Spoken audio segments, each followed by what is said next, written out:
Hi ಎಲ್ರಿಗೂ ನಮಸ್ಕಾರ. ಎಲ್ಲರೂ ಹೇಗಿದ್ದೀರಾ? Hope you all doing well. So ಇವತ್ತು ಸಂಡೇ ಆ್ಯಂಡ್ ಟೈಮ್ ಬಂದು 7:30 ಆಗಿದೆ. ನಾನು ಇವಾಗ ವ್ಲಾಗ್ನ ಶುರು ಮಾಡ್ತಾ ಇದ್ದೀನಿ. ಸೊ ಇವತ್ತು ಒಂದು ಫಂಕ್ಷನ್ ಇದೆ. ಸೊ ಊರಿಗೆ ಹೋಗಬೇಕು.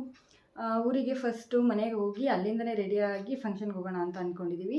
ಆ್ಯಂಡ್ ನಾನಂತೂ full Khush and full excite ಆಗಿದ್ದೀನಿ. ಬಿಕಾಸ್ ಊರಿಗೆ ಹೋಗ್ತಿರೋದ್ರಿಂದ ಮಂತ್ಲಿ 1 or 2 ಟೈಮ್ಸ್ ಊರಿಗೆ ಹೋಗ್ತಾನೆ ಇರ್ತೀನಿ, ಅದರಲ್ಲಿ ಮಿಸ್ಸೇ ಇಲ್ಲ.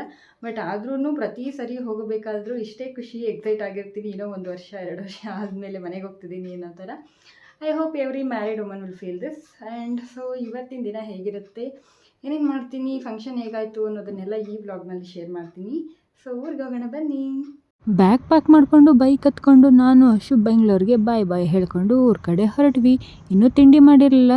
ಸೊ ನಮ್ಮ ಕುಣಿಗಲ್ಲಿರೋ ಒಂದು ಹಳೇ ಹೋಟೆಲ್ನಲ್ಲಿ ತಿಂಡಿ ಮಾಡೋಣ ಅಂತ ನಿಲ್ಸಿದ್ವಿ. ಇಲ್ಲಿ ಮಸಾಲೆ ದೋಸೆ ಸಿಕ್ಕಾಪಟ್ಟೆ ಫೇಮಸ್, ಗೊತ್ತಾ? ನೀವು ಟ್ರೈ ಮಾಡಿ ಕುಣಿಗಲ್ಗೆ ಹೋದಾಗ. ಚೆನ್ನಾಗೈತೆ ದೋಸೆ. ಮಸಾಲೆ ದೋಸೆ ತಿನ್ಕೊಂಡು ಮನೆಗೆ ಬಂದು ಫ್ರೆಶ್ ಅಪ್ ಆಗಿ ರೆಡಿ ಆಗೋಣ ಅಂತ ನಿಂತಿದ್ದೀನಿ. ಸೊ ಫಂಕ್ಷನ್ ಏನಪ್ಪ ಅಂದರೆ ಸೀಮಂತ ಕಾರ್ಯಕ್ರಮ. ಸೊ ಬೇಬಿ ಶವರ್ ಅಂತ ಅಂತೀವಲ್ಲ ಅದು. ಸೊ ನಮ್ಮ one of my family friend ಅವರ ವೈಫ್ದು ಫಂಕ್ಷನ್ ಇರೋದು. ಸೊ ಹೋಗಬೇಕು. ಸೊ ಕ್ವಿಕ್ಕಾಗಿ ಹಾಗೆ ಒಂದು ಸಿಂಪಲ್ ಮೇಕಪ್ ಮಾಡ್ಕೊಂಡ್ಬಿಡೋಣ. I am not makeup expert, but I can do for myself. So as usual first step, ಬಿಸಿಲು ತುಂಬ ಆಚೆ ಇರೋದ್ರಿಂದ ಫಸ್ಟ್ ಸನ್ಸ್ಕ್ರೀನ್ನ ಯೂಸ್ ಮಾಡ್ಕೊಳ್ಳಿ. ನಿಮ್ಮ ಸ್ಕಿನ್ ಟೋನ್ಗೆ ಯಾವ್ದು ಮ್ಯಾಚ್ ಆಗುತ್ತೋ ಅದನ್ನು ಯೂಸ್ ಮಾಡ್ಕೊಬೋದು. ಡ್ರೈ ಸ್ಕಿನ್ ಅವ್ರಿಗೆ ಬೇರೆ ಥರ, ಆಯಿಲ್ ಸ್ಕಿನ್ ಅವ್ರಿಗೆ ಬೇರೆ ಯಾವ್ದು ಮ್ಯಾಚ್ ಆಗುತ್ತೆ ಅದನ್ನ ಯೂಸ್ ಮಾಡಿಕೊಂಡು ಸನ್ಸ್ಕ್ರೀನ್ ಆದಮೇಲೆ ಸ್ವಲ್ಪ ಮಾಯಿಶ್ಚರೈಸರ್ ಹಾಕ್ಕೊಳ್ಳಿ. ನೀಟಾಗಿ ಅಪ್ಲೈ ಮಾಡ್ಕೊಂಡಾದಮೇಲೆ ಸ್ವಲ್ಪ ಮಾಯಿಶ್ಚರೈಸರ್ ಮತ್ತು ಸನ್ಸ್ಕ್ರೀನ್ ಹಚ್ಕೊಂಡು ಅದೆಲ್ಲ ಸ್ವಲ್ಪ ಡ್ರೈ ಆಗೋವರೆಗೂ ವೆಯ್ಟ್ ಮಾಡಿ ಫೌಂಡೇಶನ್ ಹಚ್ಕೊತಾ ಇದ್ದೀನಿ. ನಿಮ್ಮ ಸ್ಕಿನ್ ಟೋನ್ಗೆ ಯಾವ ಫೌಂಡೇಶನ್ ಮ್ಯಾಚ್ ಆಗುತ್ತೆ ಅದನ್ನು ನೀವು ತೊಗೊಂಡು ಹಚ್ಕೊಂಡು ಕೈಯಲ್ಲಿ ಅಥವಾ ಬ್ಲೆಂಡರ್ನಲ್ಲಿ ನೀಟಾಗಿ ಬ್ಲೆಂಡ್ ಮಾಡಿಕೊಂಡ್ರೆ ಆಯಿತು. ಸ್ವಲ್ಪ ಹೊತ್ತು ಟೈಮ್ ಹಿಡಿಯುತ್ತೆ ಇದು ಬ್ಲೆಂಡ್ ಮಾಡ್ಕೊಳ್ಳೋದಕ್ಕೆ. ನಂತರ ನಾನು ಐಬ್ರೋ ಫಿಲ್ ಮಾಡ್ಕೊತಾ ಇದ್ದೀನಿ. ಸೊ ಐಬ್ರೋ ಫಿಲ್ ಮಾಡ್ಕೊಳ್ಳೋದ್ರಿಂದ ಫೇಸಲ್ಲಿ ಆ್ಯಕ್ಚುಲಿ ಐಬ್ರೋ ತುಂಬ ಹೈಲೈಟ್ ಆಗಿ ಕಾಣುತ್ತೆ. ನೀಟಾಗಿ ಫಿಲ್ ಮಾಡಿಕೊಂಡ್ರೆ ತುಂಬ ಚೆನ್ನಾಗಿ ಕಾಣುತ್ತೆ. ಎಷ್ಟು ನೀಟಾಗಿ ಕಾಣಿಸ್ತಿದೆ ಅಲ್ಲ. Eyebrow filling very very important. ನಂತರ ನಾನು ಕಾಜಲ್ ಹಚ್ಕೊತಾ ಇದ್ದೀನಿ. ಇಡೀ ಮೇಕಪ್ ಪ್ರೊಸೆಸ್ಸಲ್ಲಿ ನನ್ನ ಫೇವ್ರೇಟ್ ಪಾರ್ಟ್ ಅಂದರೆ ಕಾಜಲ್ ಹಚ್ಕೊಳ್ಳೋದು. ಸೊ ನಮ್ಮ ಫೇಸಲ್ಲಿ ಹೈಲೈಟಾಗಿ ಕಾಣೋದು ಅಂದರೆ ನಮ್ಮ ಕಣ್ಣುಗಳು. ಸೊ ಕಣ್ಣುಗಳನ್ನ ನೀಟಾಗಿ ಹೈಲೈಟ್ ಮಾಡಿಕೊಂಡ್ರೆ ಫೇಸ್ ತುಂಬ ಚೆನ್ನಾಗಿ ಕಾಣುತ್ತೆ. ದೆನ್ ನಾನಿಲ್ಲಿ ಫೇಸ್ ಪೌಡರ್ನ ಹಚ್ಕೊತಾ ಇದ್ದೀನಿ. ಸೊ ಫೌಂಡೇಶನ್ ನಿಮಗೆ ಎಲ್ಲೆಲ್ಲಿ ಕಡಿಮೆ ಆಗಿದೆ ಅಂತ ಅನಿಸುತ್ತೋ ಅಲ್ಲಲ್ಲಿ ಪೌಡರ್ನ ಹಾಕ್ಕೊಂಡು ಸೆಟ್ ಮಾಡಿಕೊಂಡ್ರೆ ಮೇಕಪ್ ನೀಟಾಗಿ ಕೂರುತ್ತೆ. ಇನ್ನೇನು last and best part of the makeup process is lipstick. So lipstick ಹಚ್ಕೊಳ್ಳೋ ಮುಂಚೆ ಲಿಪ್ ಲೈನರಿಂದ ನೀಟಾಗಿ ಲೈನ್ನ ಮಾಡಿಕೊಂಡು ಲಿಪ್ಸ್ಟಿಕ್ನ ಹಚ್ಕೊಳ್ಳೋದು. ನಾನಿಲ್ಲಿ ಮಮಾಅರ್ತ್ ಅವರ ರೆಡ್ ಕಲರ್ ಶೇಡ್ನ ಲಿಪ್ಸ್ಟಿಕ್ನ ಹಚ್ಕೋತಾ ಇದ್ದೀನಿ.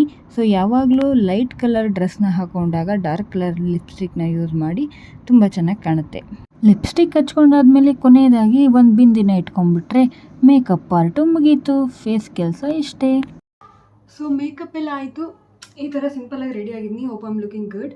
ಆ್ಯಂಡ್ ನಾನು ಇವತ್ತು ಹಾಕೊಂಡಿರೋ ಡ್ರೆಸ್ ಇವತ್ತಿಗೆ ಯಾಕೆ ಸ್ಪೆಷಲ್ ಅಂತ ಹೇಳ್ತೀನಿ. ನಾನು ತುಂಬ ದಿನ ಆದಮೇಲೆ ಪೀಸ್ ತೊಗೊಂಡು ಸ್ಟಿಚ್ ಮಾಡಿ ಹಾಕೊತಿರೋ ಡ್ರೆಸ್ ಇದು. ಆ್ಯಕ್ಚುಲಿ ತುಂಬ ಚೆನ್ನಾಗಿದೆ. I just love this dress. Very comfortable and white ನನಗೆ ಆಲ್ವೇಸ್ ಫೇವ್ರೇಟ್ ಕಲರ್. ಬಟ್ ಎಲ್ಲರೂ ಹೇಳ್ತಾರೆ ಯಾವಾಗಲೂ ವೈಟ್ ಹಾಕೋತೀಯ ಬಟ್ ನನಗಿಷ್ಟ. So hair style open hair ಬಿಡೋದಕ್ಕಾಗಲ್ಲ, ತುಂಬ ಬಿಸಿಲಿದೆ, ಶೇಕೆ ಅನಿಸುತ್ತೆ. ಹಾಗಾಗಿ ಸಿಂಪಲ್ಲಾಗಿ ಒಂದು ಬನಾನಾ ಕ್ಲಿಪ್ ಹಾಕ್ಕೊಂಡಿದ್ದೀನಿ. ಕಂಫರ್ಟಬಲ್ ಆಗಿರುತ್ತೆ, ಸಾಕು ಇಷ್ಟು ಅನಿಸುತ್ತೆ. ವಾಚ್ ಹಾಕ್ಕೊತಿದ್ದೀನಿ.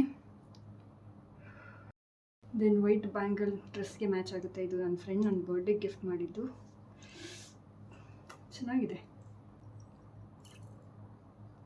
ಸೊ ನಾನು ರೆಡಿಯಾಗಾಯಿತು. ಅಶು ರೆಡಿ ಆಗ್ತಾ ಇದ್ದಾನೆ. ಅವ್ನು ಇನ್ನೂ ಮುಗಿದಿದೆಯೋ ಇಲ್ವೋ ಗೊತ್ತಿಲ್ಲ. ನನ್ನಷ್ಟೇ ಟೈಮ್ ಅವನು ತೊಗೋತಾನೆ. ಸೊ ಅವ್ನು ರೆಡಿಯಾಗಿ ಆಗಿದ್ರೆ ಫಂಕ್ಷನಿಗೆ ಆಲ್ಮೋಸ್ಟ್ ಲೇಟ್ ಆಗ್ತಿದೆ ಆಲ್ರೆಡಿ. ಹೊರಡೋಣ. ನಮ್ಮ ಬಾಸ್ತು ರೆಡಿಯಾಗಿದೆ, ಹೋಗೋಣ. ಸೊ ಫಂಕ್ಷನ್ ನಡೀತಿರೋ ಪ್ಲೇಸು ನಮ್ಮ ಮನೆಯಿಂದ 5-6 ಕಿಲೋಮೀಟ್ರ್ ಆಗುತ್ತೆ. ನಾವು ಆ ಕಡೆನೇ ಹೊರಟ್ವಿ. ಸೊ ಮಳೆ ಬಂದಿರೋದ್ರಿಂದ ನೋಡಿ ಸುತ್ತಮುತ್ತಲು ಹಸಿರು ಎಷ್ಟು ಗ್ರೀನರಿಯಾಗಿ ಕಾಣ್ತಿದೆ. ಹಳ್ಳಿ ಸೌಂದರ್ಯನೇ ಬೇರೆ ಬಿಡಿ. ನಾವು ರೀಚ್ ಆಗೋ ಅಷ್ಟರಲ್ಲಿ ಫಂಕ್ಷನ್ ಸ್ಟಾರ್ಟ್ ಆಗಿತ್ತು. ಹಣ್ಣನ ಕೈಯಲ್ಲಿ ಅವ್ರ ಹೆಂಡತಿಗೆ ಹೂ ಮುಡಿಸೋ ಕುಂಕುಮ ಇಡೋ ಶಾಸ್ತ್ರ ನಡೀತಾ ಇತ್ತು. ಸೊ ಈ ಕಪಲ್ಗೆ ಒಳ್ಳೇದಾಗಲಿ, ಹೆಲ್ದಿ ಬೇಬಿ ಆಗಲಿ ಅಂತ ಹೇಳಿ ನೀವೆಲ್ಲರೂ ಇವ್ರಿಗೆ ವಿಶ್ ಮಾಡಿ. ಆ್ಯಂಡ್ ನಾನು ಈ ಫಂಕ್ಷನಲ್ಲಿ ನೋಡಿದ್ದು ನ್ಯೂ ಕಾನ್ಸೆಪ್ಟ್ ಆ್ಯಂಡ್ ತುಂಬ ಇಷ್ಟ ಆಗಿದ್ದು ಕಾನ್ಸೆಪ್ಟ್ ಅಂದರೆ vote for your choice, baby boy or baby girl ಅಂತ ವೋಟ್ ನಡೀತಾ ಇತ್ತು. ನಾನಂತೂ ಗರ್ಲ್ ಬೇಬಿ ಆಗಲಿ ಅಂತಲೇ ವೋಟಿಂಗ್ ಮಾಡಿದೆ. ಆ್ಯಂಡ್ ಆ್ಯಸ್ ಯೂಶುವಲ್ ಫಂಕ್ಷನ್ ಅಂದಮೇಲೆ ಪಿಕ್ಸ್ ತೊಗೊಳ್ಳೋದೇ ಇರೋಕ್ಕಾಗುತ್ತಾ, ಫೋಟೋಸ್ ತಗೊಂಡು ಒಳ್ಳೆ ರುಚಿಯಾದ ಊಟ ಮಾಡಿಕೊಂಡು ಅವರಿಗಿಲ್ಲ ಬಾಯ್ ಹೇಳಿ ನಾವು ಮನೆ ಕಡೆ ಹೊರಟ್ವಿ. ಮನೆಗೆ ಬಂದು ಸ್ವಲ್ಪ ರೆಸ್ಟ್ ಮಾಡೋ ಅಷ್ಟರಲ್ಲಿ ಆಲ್ರೆಡಿ ಈವ್ನಿಂಗ್ ಆಗಿದೆ. Again back to Bengaluru, because Sunday ಮುಗ್ದೇ ಹೋಯಿತು, ಮಂಡೇ ಆಫೀಸ್ ಇರೋದ್ರಿಂದ ಹೊರಡಲೇಬೇಕು. ಬೆಂಗಳೂರಿಗೆ ಬರ್ತಾ ಬರ್ತಾ ಆನ್ ದ ವೇ ಮಳೆನಲ್ಲೂ ತಗ್ಲಾಕೊಂಡ್ವಿ. 1 hour ವೆಯ್ಟ್ ಮಾಡಿದ್ರು ಮಳೆ ಅಂತೂ ಕಮ್ಮಿ ಆಗೋ ಥರನೇ ಕಾಣಲಿಲ್ಲ. ಮಳೆನಲ್ಲೇ ನಿಂತ್ಕೊಂಡು ಮನೆ ಸೇರ್ಕೊಂಡ್ವಿ. ಈ ವ್ಲಾಗ್ನ ಇಲ್ಲಿಗೆ ಮುಗಿಸ್ತಾ ಇದ್ದೀನಿ. See you again.